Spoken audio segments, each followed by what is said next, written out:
Olá pessoal, voltamos, né? Estamos aqui só com alguns pequenos problemas técnicos, mas já buscando solução, tá bom? Vamos ver se entra mais alguém, tá? Para recomeçar e a gente começar aqui tudo de novo, ok? Então já vou logo pedir aqui para participar aqui a nossa convidada, né? Professora Clorinda.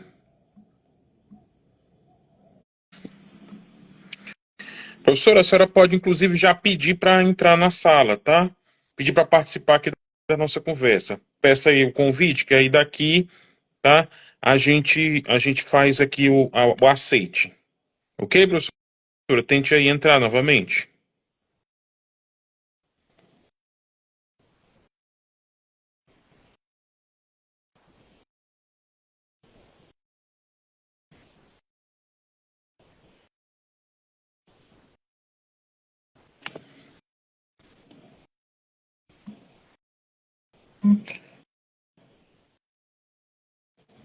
Pronto, professora. Agora a senhora entrou na sala. Agora a senhora vai pedir para conversa, para participar da conversa, como a senhora fez da outra vez, ok? Vamos ver se a gente consegue agora.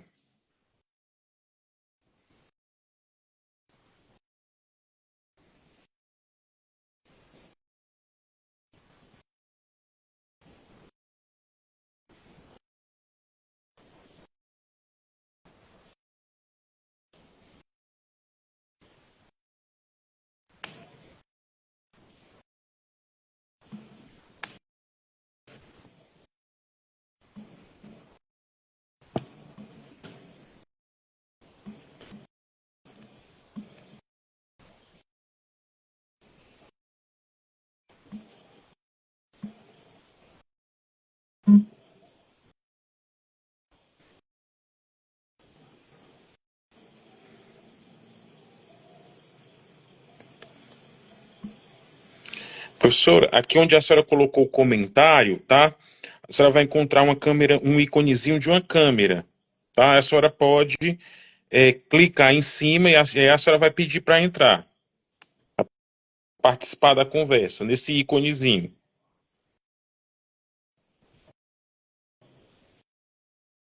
Conseguiu localizar? Tá logo aí de onde, ao lado de onde tem adicione um comentário.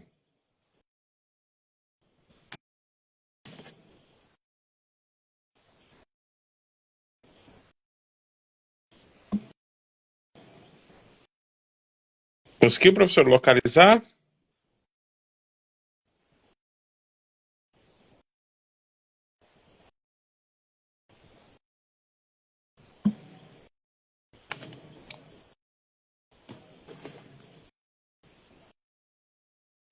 Só um minuto, tá, professor? Um minutinho só.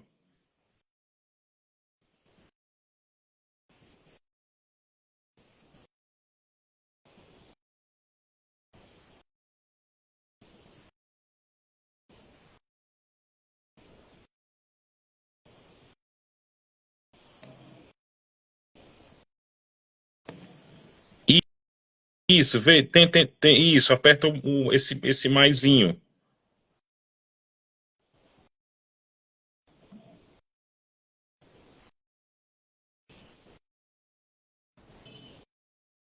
Ok, agora aceitar.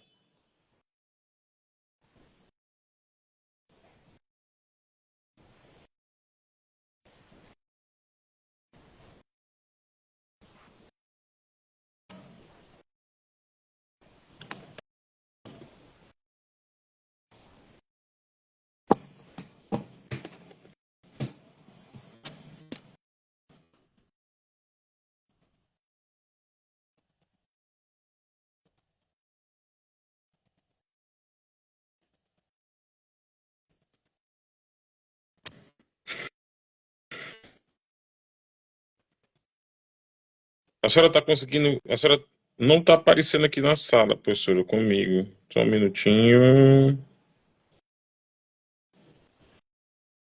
Eu recebi seu convite, tá? Mas não estou conseguindo. Não, vou tentar aqui novamente.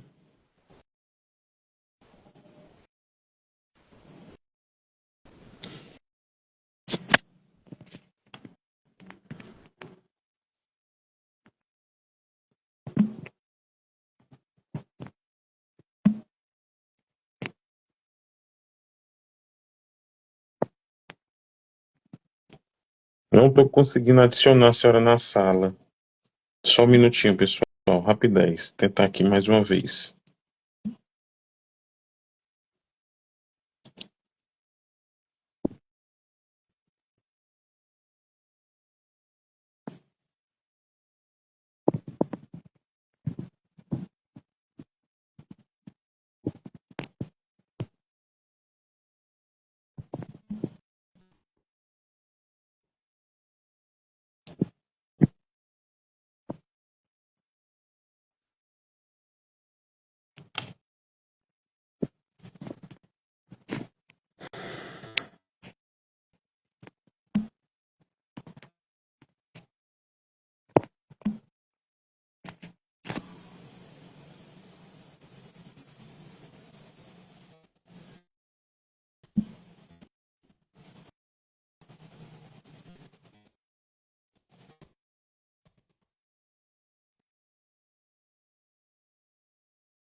Pronto, professora. Tinha que ativar o vídeo, ok? Tá Ah, conseguindo? parece que deu certo. Agora eu só tenho Pronto, que, peraí. pronto. Agora só. Agora Ó, sim. satisfação. Depois de tanto problema técnico, a gente poder estar se vendo, viu, professora? Eu sou uma analfabeta de pai e mãe com Instagram e Facebook. Bom, então, vamos começar. Acho que a gente pode começar, né, professora? Ou seria interessante a gente abrir novamente uma sala e começar do zero? O que que a senhora me diz? Olha, o que você mandar eu faço. Pronto, então vamos fazer o seguinte. Vamos começar, né? Pessoal, do zero, já estamos com nossa convidada, professora Clorinda, Maria Clorinda Soares Fioravante, professora doutora da Universidade Federal de Goiás, né?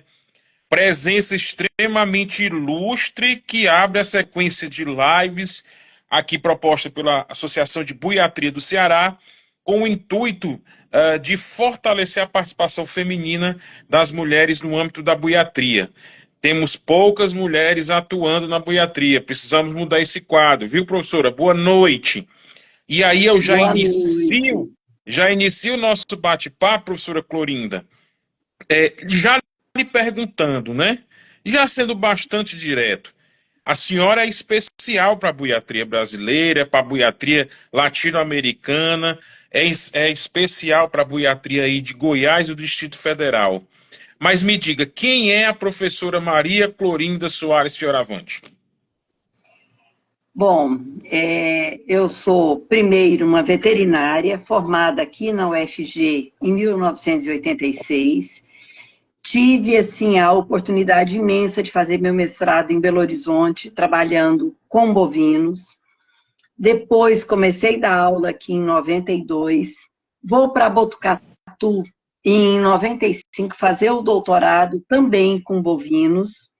E, acima de tudo, além de médica veterinária boiatra, uma professora, né, que estou aqui dando aula desde 1992 na Escola hoje de Veterinária e Zootecnia, aqui de Goiânia, da Universidade Federal de Goiás.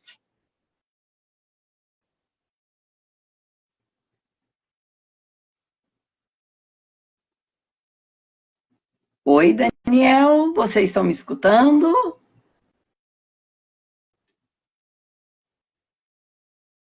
Professora, que também passei por Botucatu, né? Fui orientado lá do professor Roberto Caldeirão Gonçalves, né?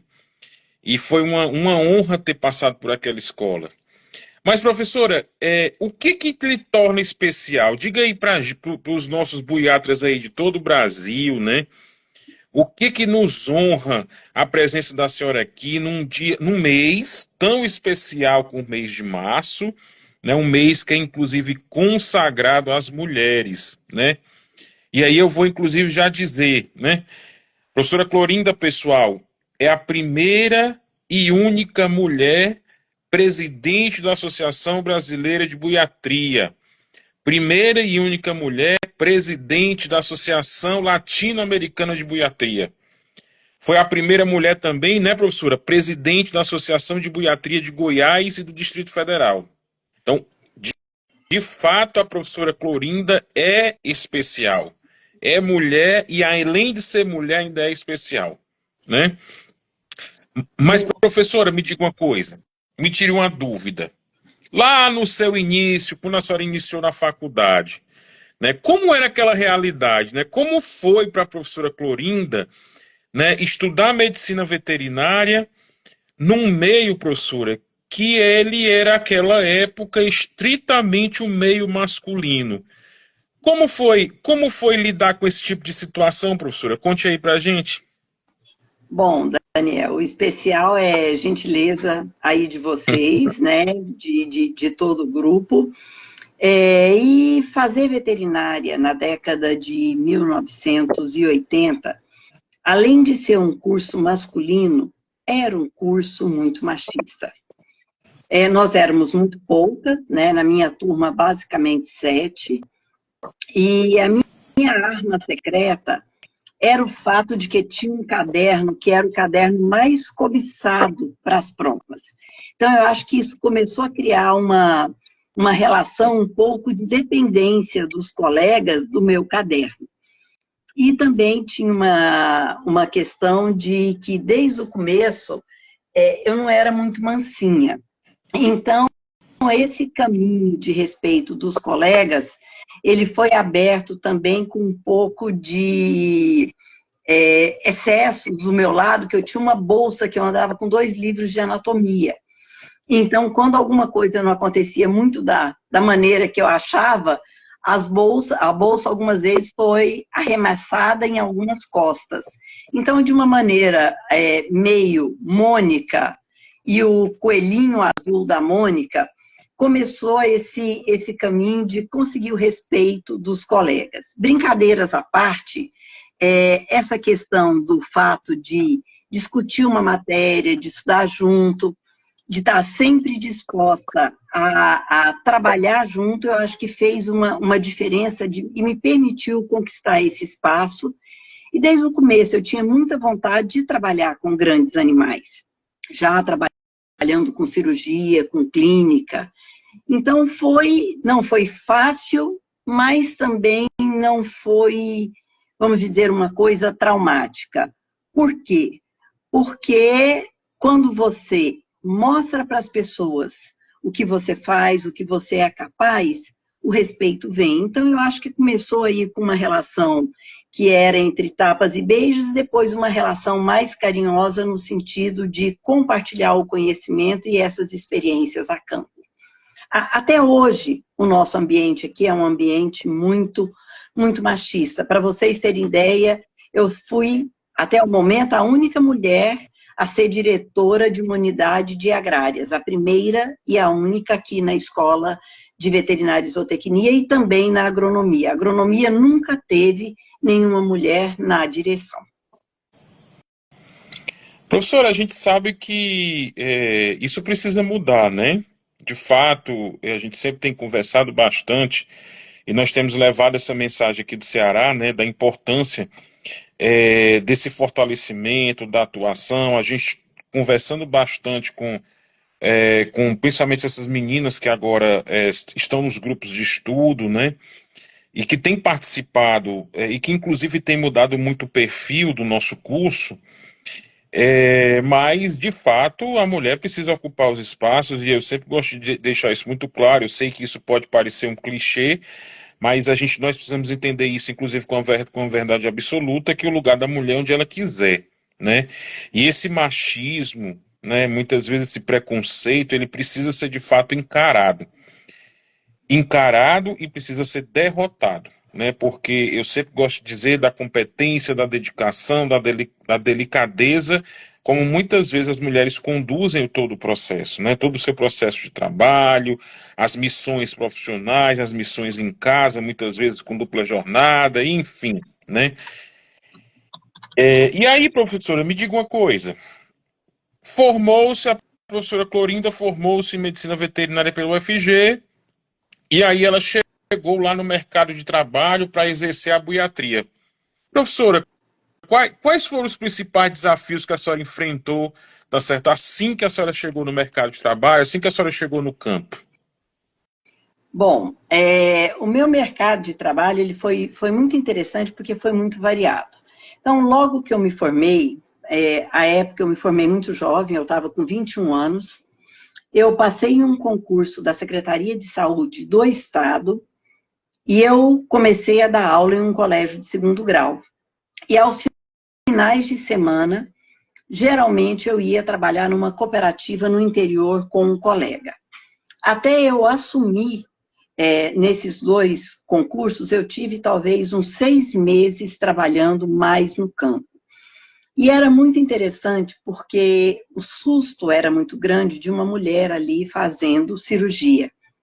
E eu sempre tive, assim, muito bom humor em receber todas as falas, mas era tipo assim, você é muito jovenzinha, você vai ficar aqui porque nós vamos arranjar um marido para você não precisar fazer isso. E como eu trabalhava com animais de muito grande porte, e era uma característica lá do atendimento que eu fazia, eu sempre ia com uma pessoa que me ajudava a laçar e a derrubar o animal, porque era basicamente eu sozinha. Ou ia eu e o colega, ou íamos eu e o nosso assistente. E assim, essa questão de achar estranho uma mulher, ele era superado a partir do momento que você fazia bem o seu trabalho.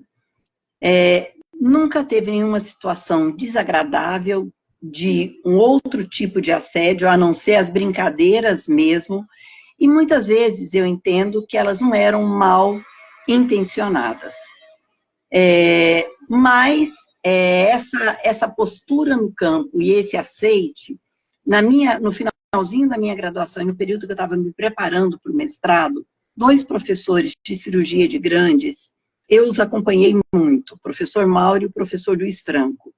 E o fato de eu ter entrado no começo com eles me ajudou, mas a postura de você chegar e mostrar que você sabe, que você é competente, que você dá conta de fazer, e que em situações, por exemplo, eu lembro de uma vez que tinha que fazer 5 rufiões, que no primeiro eu tomei, não foi um coice, mas a pontinha do casco passou no meu braço inteiro. Quando eu acabei de trabalhar no final do dia, um dos braços era o dobro do tamanho do outro.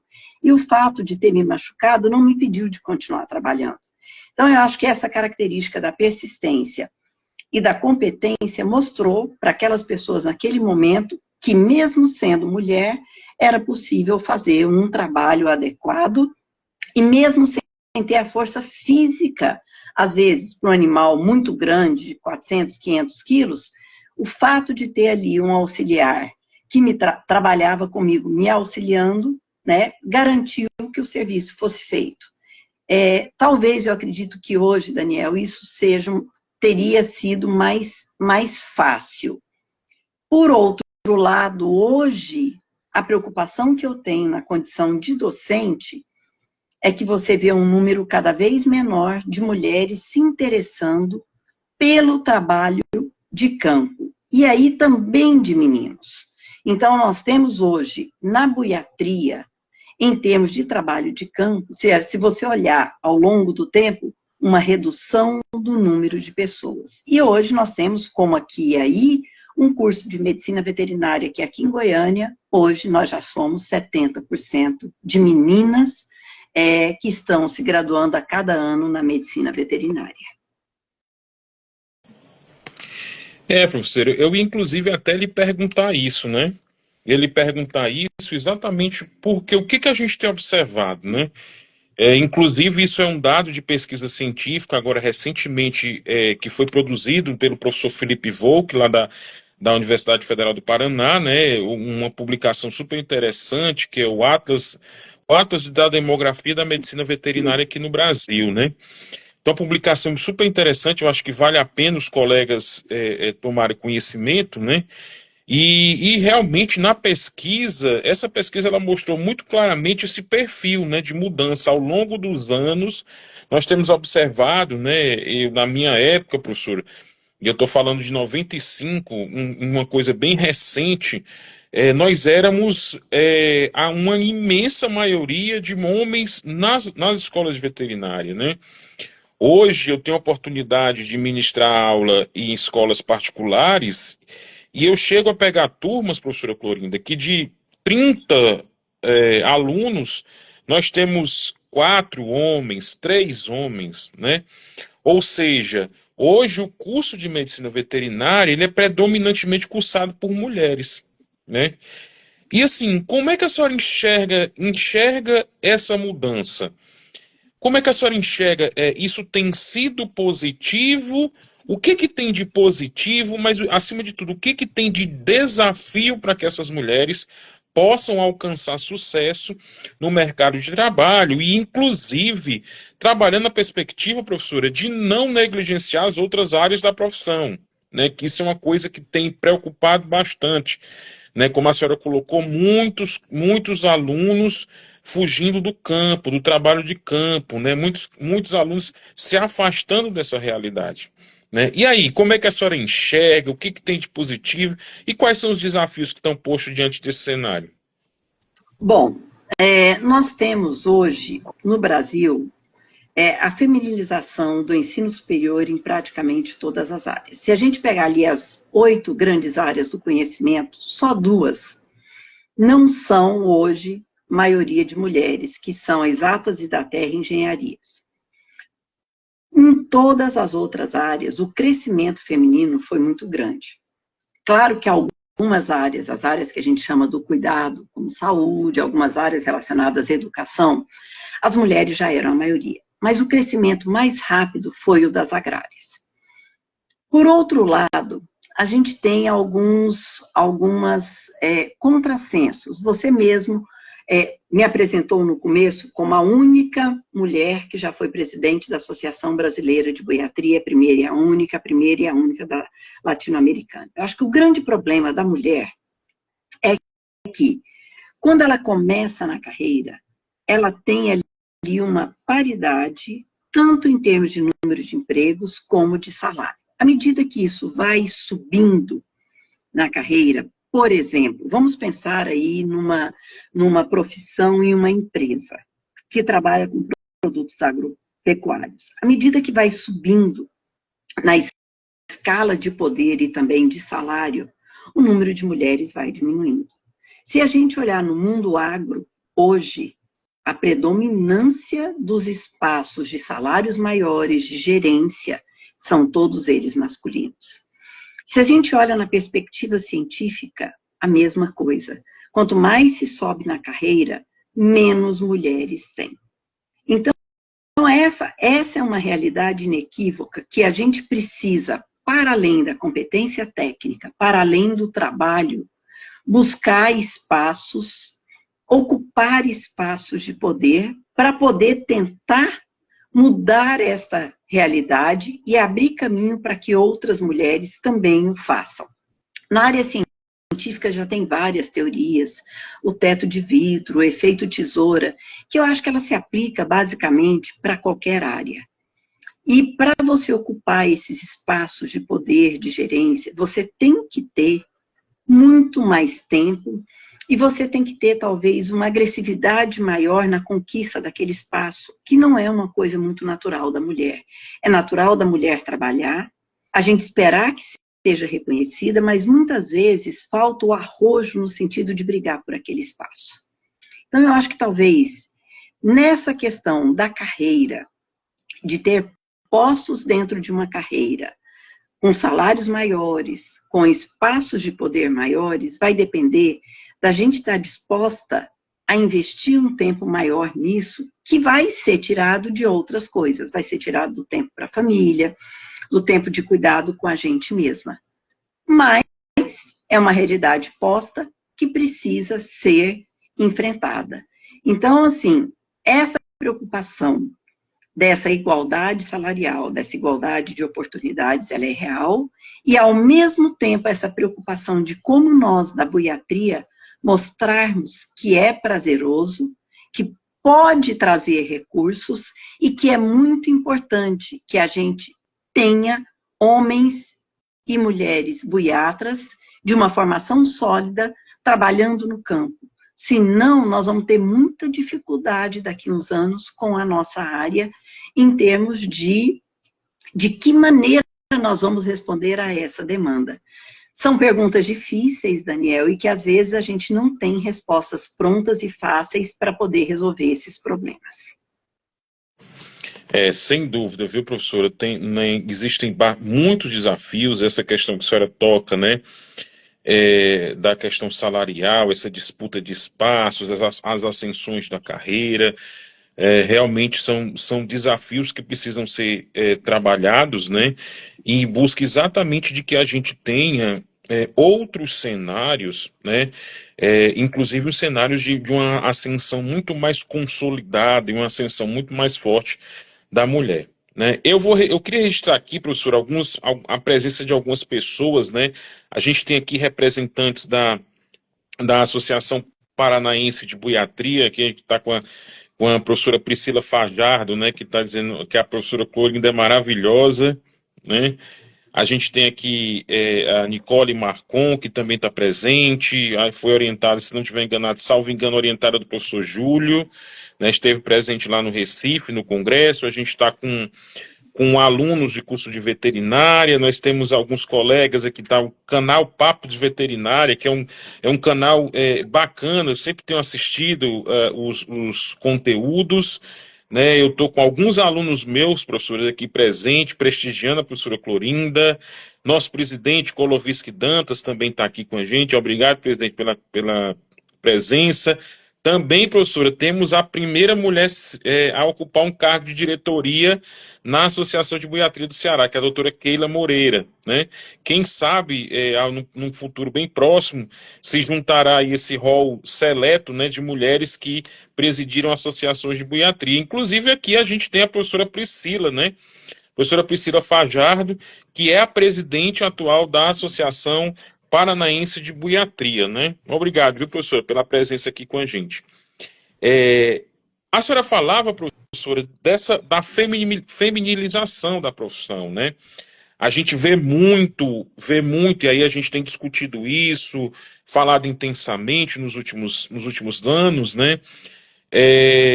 A mulher entrou muito forte no mercado veterinário de pequenos animais, está entrando muito forte e consolidando a sua atuação no mercado dos equinos, na saúde pública, mas na buiatria isso ainda não é realidade. A gente conversou sobre isso, inclusive, né? Mas eu queria que a senhora pudesse trazer para a gente, né, como que as mulheres podem avançar, especificamente, professora, na área de buiatria. O que as mulheres hoje, as mulheres veterinárias, tá certo, podem, o que a senhora poderia dizer para essas mulheres hoje, para essas estudantes, inclusive, que nos assistem, né, o que elas poderiam fazer para, de fato, concretizar avanços, para participar, para despertar o interesse, para construir uma carreira sólida na área da buiatria? Bom, a primeira coisa é se incomodar e não aceitar a situação posta.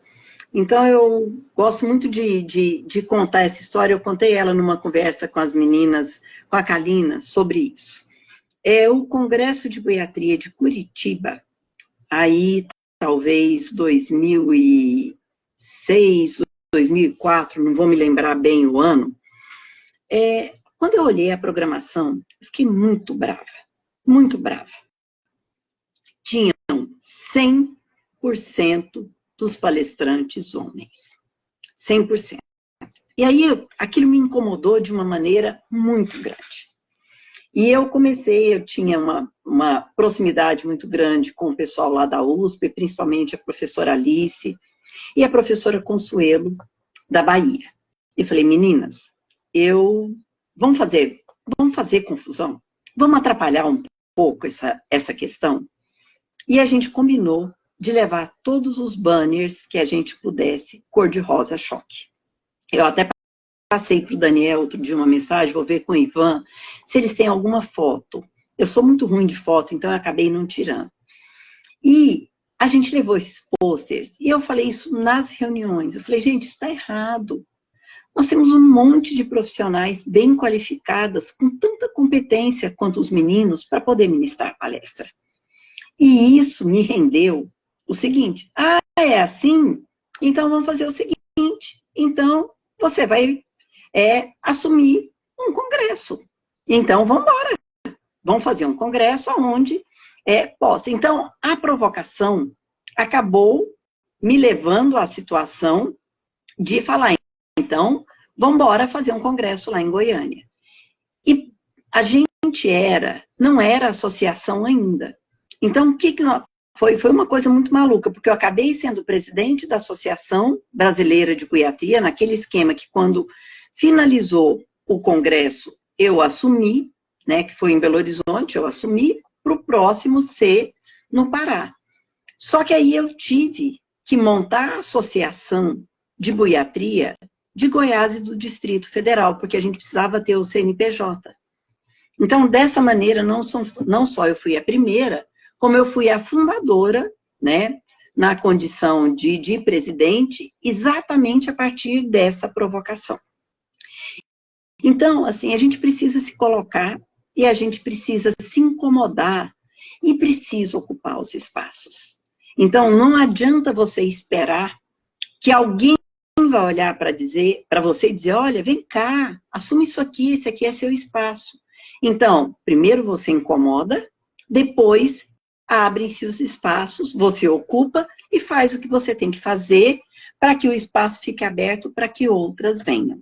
E também, assim, muitas vezes a gente pensa assim, mas será que eu estou pronta para isso? Eu lembro que quando a gente foi para o Mundial de Buiatria, lá em Budapeste, o Maurício Garcia chamou a minha Alice e falou, vocês vão ser vocal da Associação Latino-Americana de Buiatria. A gente ainda brincou, o que é vocal? Que é você ser membro. Então, o Maurício conversou muito seriamente, falou, olha, vocês precisam assumir esse papel. E foi quando nós começamos a ser vocais, e aí vem a segunda parte, você também precisa ir para os congressos, você precisa movimentar, você precisa levar pessoas e começar a mostrar que você é capaz de ter minimamente aquela capacidade de liderança. E exatamente por isso que vou eu para um congresso da Latino-Americana de Buiatria no Equador, quando calhou de ter a eleição, e eu fui eleita, então, a presidente da Latino-Americana de Buiatria. Então, se não tem uma história de envolvimento com a instituição local, a instituição nacional, a disponibilidade e o interesse de participar desses eventos, a gente não vai conseguir ocupar esse espaço. Então, mais uma vez, além de você ter que ter o tempo para você se qualificar, para você fazer um bom trabalho, você também precisa se incomodar e buscar esses espaços. Eles não vão ser dados. É natural que esse espaço seja dado ao homem, porque é assim desde sempre. Agora, a mulher, ela precisa incomodar. A partir do momento que ela incomoda, ela começa a ocupar o espaço dela. Então, eu digo isso, se incomodem e verbalizem isso.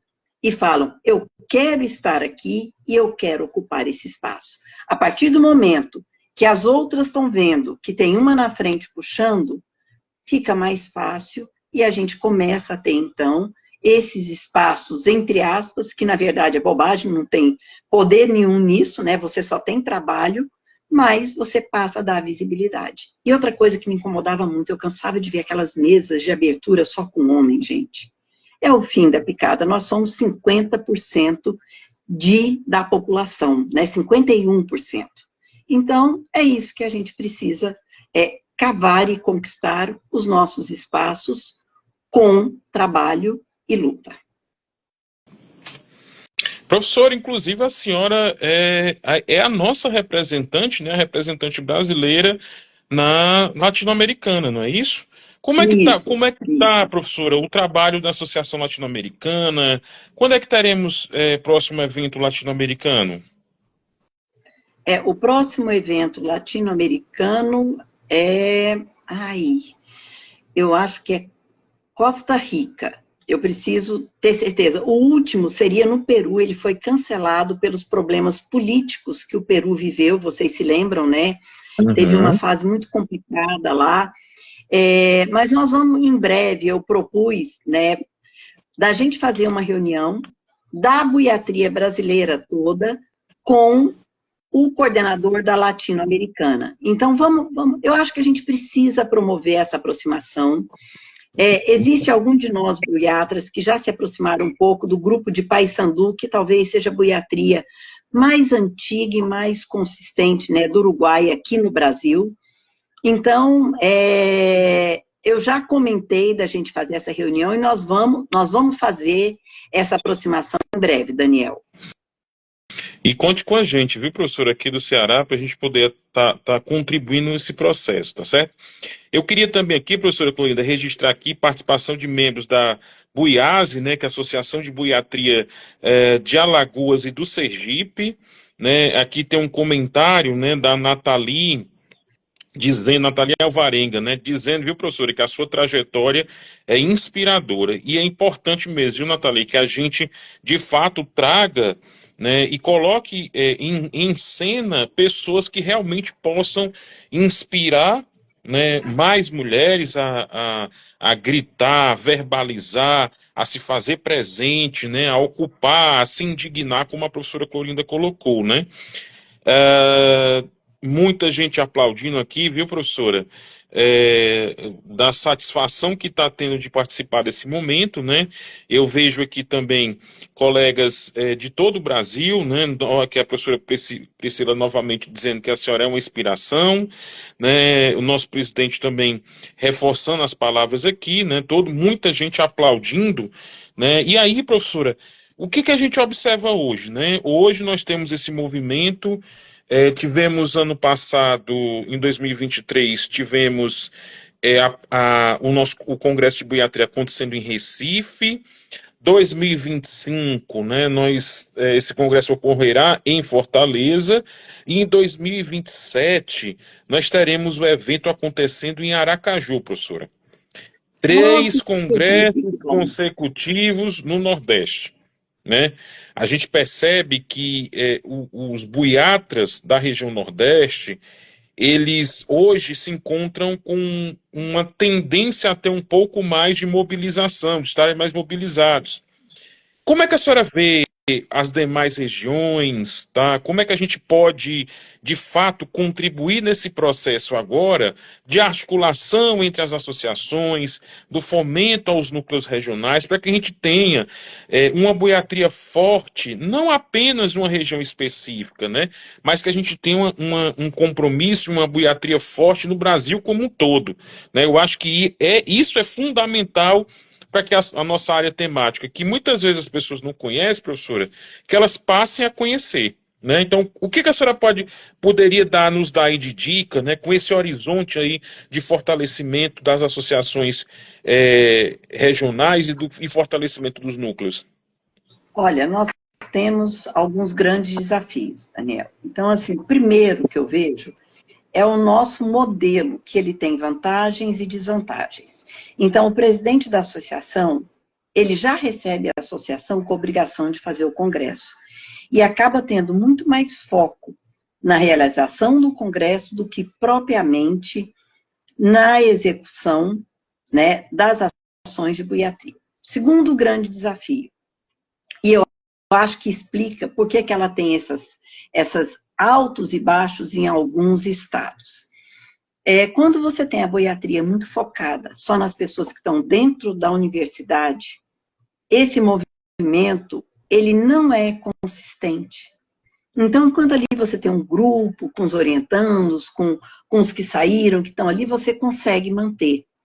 Depois que passa um pouco esse momento, como isso não se agregou e você não conseguiu trazer para dentro da associação os veterinários de cooperativa, os veterinários que são da iniciativa privada, que são autônomos, ou que são mesmo dos sistemas agrodefesa, de vigilância sanitária, do próprio ministério, você não consegue que isso seja um movimento orgânico. Então, assim, o maior desafio que eu acho que a gente tem é tirar de dentro das instituições e levar isso para quem está no dia a dia do campo, quer seja cooperativa, quer seja essas extensões, esse veterinário de campo. Então, não tem receita fácil, é muito trabalho, é um país muito burocrático, é muito caro do ponto de vista financeiro, a manutenção do CNPJ das associações locais, vocês sabem disso. A gente tem que tá fazendo eventos, conseguindo recursos, mobilizando o tempo todo as pessoas. Então, assim, aqui a gente teve um período que a gente conseguia fazer isso, mas durante 5, a rotação eram as mesmas pessoas em cargos diferentes. Quando a gente tentou engatar, trazer pessoas novas, a Boiatri aqui de Goiás e do Distrito Federal deu uma desacelerada. E a gente nunca deu conta de ter um presidente do DF. Todos os presidentes foram de Goiás. Então, eu entendo que esses desafios que a gente tem aqui, eles aparecem também nas outras regiões. E por isso essas ondas, né, de você ter ali um momento de uma efervescência que depois isso diminui. E a gente tem isso muito parecido na latino-americana. Por exemplo, a Argentina é um país que a gente desde sempre não tem conseguido trazer para dentro da associação, apesar de ter sido talvez o país mais importante para a consolidação da boiatria na América do Sul. Então, também para esse problema, Daniel, a solução não é fácil e ela passa por engajamento, por mobilização e por a gente trazer mais pessoas. Eu fico pensando que talvez, se a gente começar a trabalhar também no sentido de pensar em títulos de especialistas, né, a gente possa começar a aumentar um pouco o número de pessoas. Então, talvez seja um próximo desafio nosso, nesse caminho de ter uma associação brasileira mais consistente, que não seja só o Congresso, que a gente possa mobilizar e trazer esse adicional para que a gente se consolide enquanto uma associação forte e perene. É importante. E aí, professora, o que a senhora trouxe, né? Acho que o nosso presidente, o Dr. Koloviski, que é um profissional do campo, aquele que acorda 3 horas da manhã, que pega a estrada, né, que acorda de madrugada, que não tem hora para chegar em casa, passa a semana numa rotina muitas vezes exaustiva, né? Ele sempre tem trazido isso, professor, a importância de que a gente possa alcançar o profissional do campo, né? profissional do campo que muitas vezes precisa que chegue o conhecimento que é produzido nas universidades, que chegue lá na ponta para beneficiar, né, ao produtor, para beneficiar o pequeno agricultor, o agricultor familiar, enfim, né, o grande produtor, o setor como um todo, né? Então, esse, professora, de fato, é um grande desafio, né? A gente, inclusive, tem pensado bastante nesse horizonte, né? Trabalhando a perspectiva de que nós possamos ter uma participação muito maciça aqui no Ceará, né, no nosso Congresso 2025 de profissionais de campo, né? Hoje nós temos uma articulação bastante interessante, trabalhando discussões, trabalhando a formatação, inclusive, de alguns horizontes de política pública, de sugestão, enfim, né? Eu acho que, como a senhora colocou, isso é um desafio muito grande e eu acho que o caminho a gente tem que iniciar, tá? Porque, de fato, a gente precisa tornar as associações cada vez mais fortes e constantes, né? Não apenas por ocasião de congresso, né? E aí, o professor Robério, eu já agradeço aqui a participação, ele diz o seguinte, viu, professora Clorinda? Ele diz que a certificação é fundamental. Eu acho que isso é uma coisa importante, né? A gente construir esse horizonte. Explica um pouquinho mais, professora, desse processo de certificação, como é que a senhora entende que poderia acontecer conosco da Boiatria? As outras associações, elas começaram muito parecidas com a gente, né? Vamos juntar aqui, vamos fazer congresso. Eu não participei, mas eu fiz um congresso quando ainda era junto anestésio e cirurgia.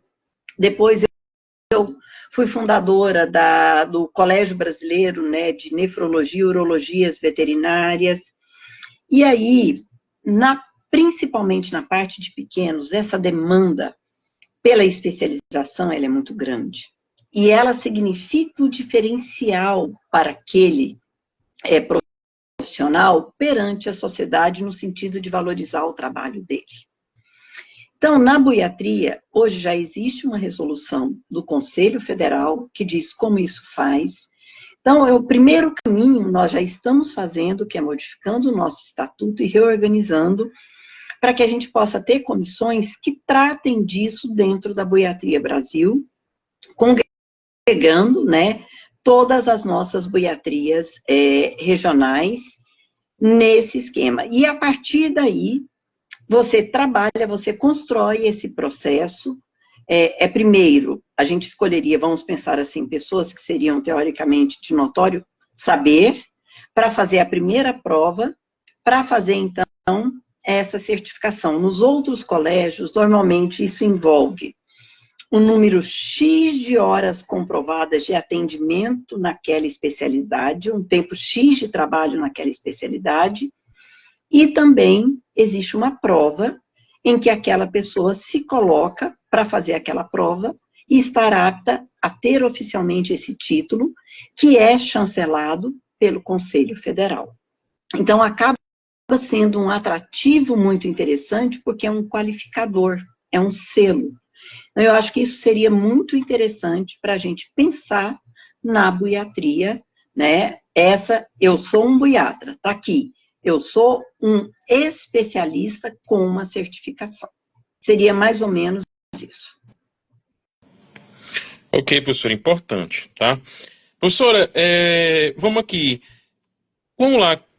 Que dicas a senhora poderia dar para essas meninas, né? Para hoje, as meninas que possam estar chegando ao final do curso, né? Que possam ter alguma dúvida no direcionamento, que a área da medicina veterinária pudessem seguir, né? Se estão em dúvida se querem produção de animais, se querem clínica, cirurgia, mesmo de grandes animais, mas de uma forma geral, né? Que dicas a senhora poderia trazer, né, para essas mulheres que desejam, por exemplo, exercer a sua atividade profissional na boiatria?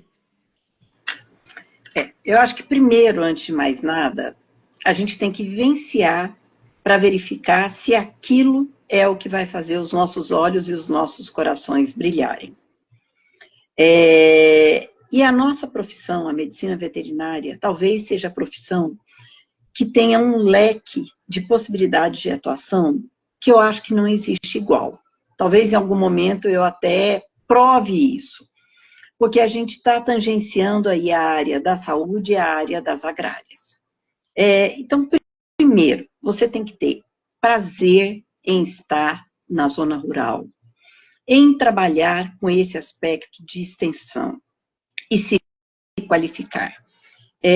Eu dou sempre como exemplo que cada um de nós precisa entender que é possível melhorar a qualidade dos nossos atendimentos e incluir isso na remuneração que nos vai ser paga.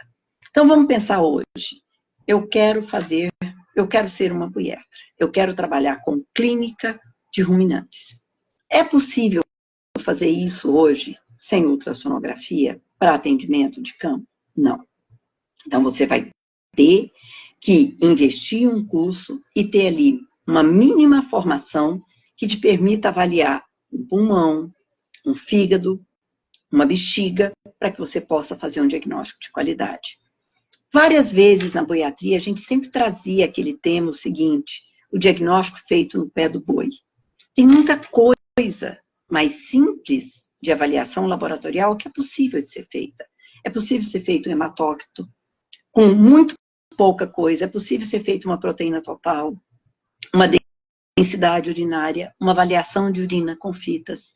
Então, eu acho que a gente precisa entender que eu quero ser um profissional de campo e que a habilidade clínica, às vezes, não é suficiente. Geralmente, eu preciso ter pelo menos alguma formação também, para algumas coisas simples em termos cirúrgicos. Não preciso ser uma excelente clínica, uma excelente cirurgião ao mesmo tempo, nem todo mundo vai ter essas habilidades. Mas, ao fazer a clínica, o diagnóstico por imagem, o diagnóstico laboratorial, ele precisa obrigatoriamente fazer parte. Então, se qualifique, invista em materiais adequados para que você possa dar um atendimento diferenciado e se venda na condição de que você está ali depois de muito esforço, depois de trabalhar muito, entendendo que você vai fazer diferença para aquele produtor. Agora também a gente tem que pensar um outro lado. E isso foi uma coisa que me impressionou muito quando eu fui para a Espanha fazer o meu pós-doutorado, que aí não foi com clínica. Eu trabalhei basicamente com conservação de recursos genéticos. E o Hospital Veterinário de Córdoba, que é Andalucia, que é uma área mais rural da Espanha, ele não atende ruminantes. Ele atende basicamente pequenos animais e equinos. Por quê? Eles entendem que os problemas precisam ser resolvidos na propriedade. Então, o proprietário, que é o clínico, que é o cirurgião, que não dá conta de resolver o problema na propriedade, aquele animal, ele só vai para um hospital se ele for um animal de altíssimo valor. Então, talvez esse seja um caminho que vá ser trilhado aqui para a gente. Todo o nosso foco na prevenção, na nutrição, no evitar que o problema surja e naquele esforço das clínicas ambulatoriais rurais, em que você transforma ali a sua pampinha, o seu carro num mini laboratório que vai aonde você está e que você muda o seu foco para a medicina de rebanho, para a medicina de produção e não para a medicina de indivíduos.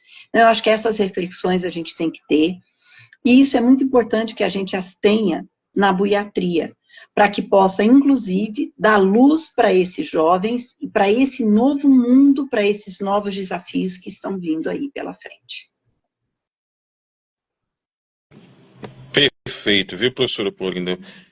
Parabéns por essa reflexão, né? A gente teve, inclusive, lá em Recife agora, e o professor Lobão falou muito também nessa direção, né, da gente poder fazer esse reencontro, né, com as técnicas, com a medicina de produção, com o preparar o nosso veículo, a nossa pampinha, né, para fazer os diagnósticos os mais corretos possíveis, de ofertar possibilidades que a gente possa de fato construir esse horizonte, né, dessa prestação de serviço. E é muito interessante essas dicas passadas para as meninas. Eu acredito que nós temos aqui muitas alunas também, né, e já vão se ligando, e aí, pessoal, já vão aprendendo aí, inclusive pela voz da experiência, né, pela voz de uma pessoa que galgou espaço, né, e chegou onde chegou por força de muito trabalho, de muita dedicação e também de muito compromisso, né.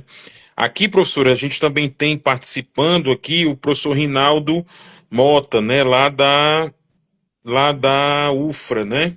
Ele está dizendo aqui, né, satisfação, e dizendo que é maravilhoso tá podendo, Rinaldo Viana, desculpa, que está sendo muito maravilhoso poder assistir a professora Clorinda, né?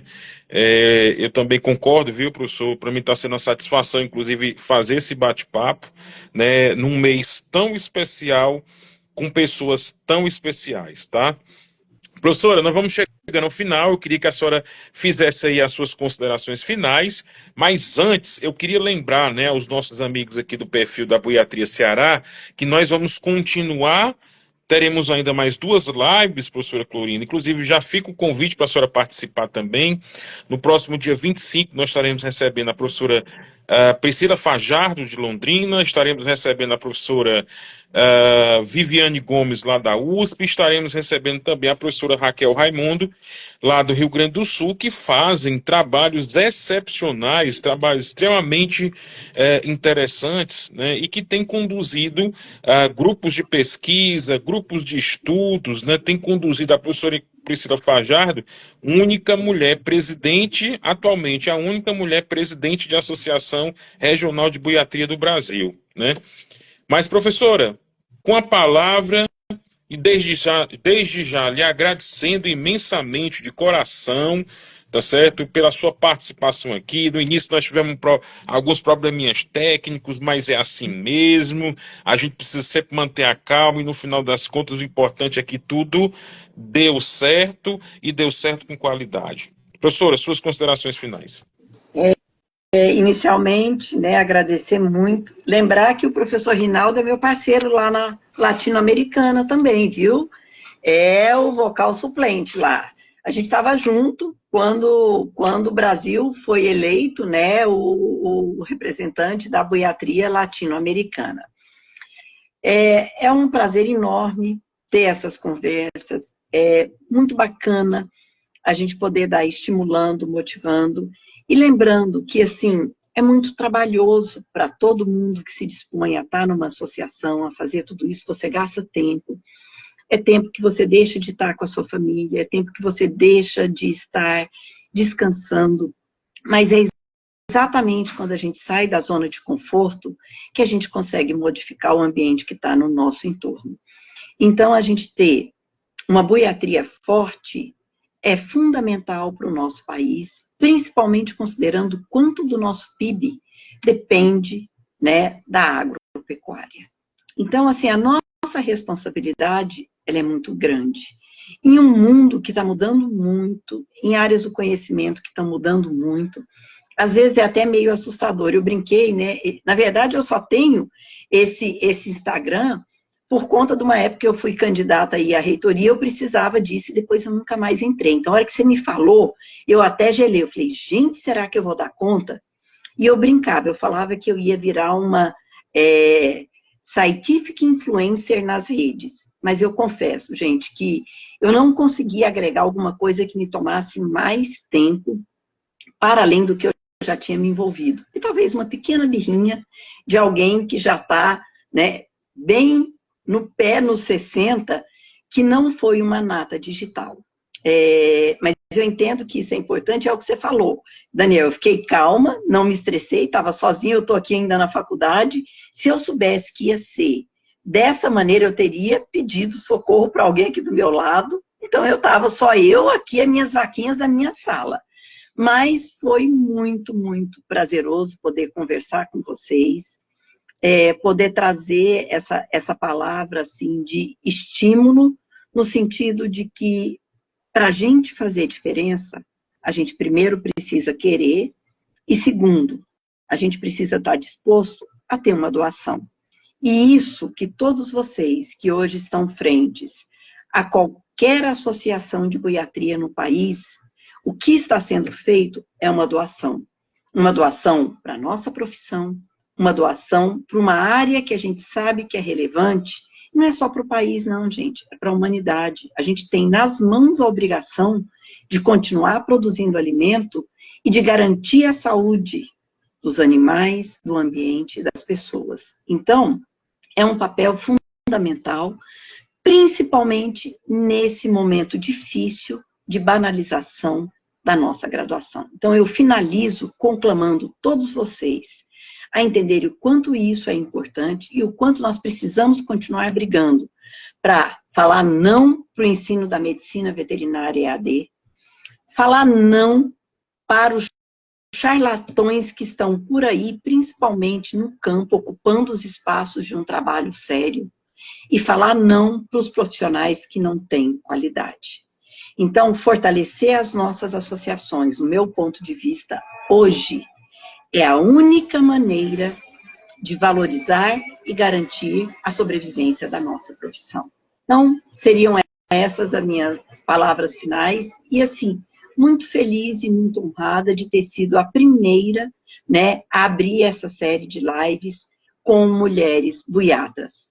Tá? Muito obrigada por essa oportunidade, por estar aqui conversando com vocês.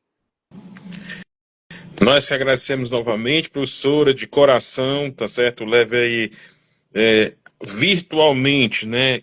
Receba o abraço, né? Toda a alegria, toda a hospitalidade típica do cearense. E eu queria lhe dizer, né, que nós a esperamos aqui em Fortaleza 2025, né?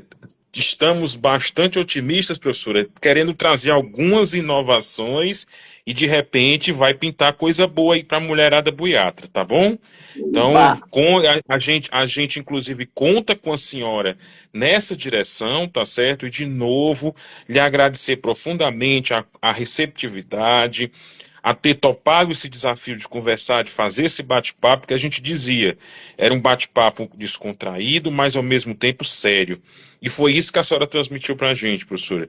A gente tem visto aí alguns relatos, né, do pessoal acompanhando, muita gente elogiando, a própria professora Priscila colocando, né, uma injeção de ânimo, e aí a gente que está começando agora, professora, nessa caminhada, né, a senhora pode ter certeza que nós terminamos essa live hoje, tá certo? Extremamente agradecidos, não apenas pelo fato da senhora ser mulher, não apenas agradecer pelas mulheres, tá? Mas, acima de tudo, agradecer por toda a competência, por toda a dedicação, pelas palavras de estímulo, tá certo? Para que a gente, de fato, possa construir cada vez mais uma buiatria forte e uma medicina veterinária também forte, tá bom?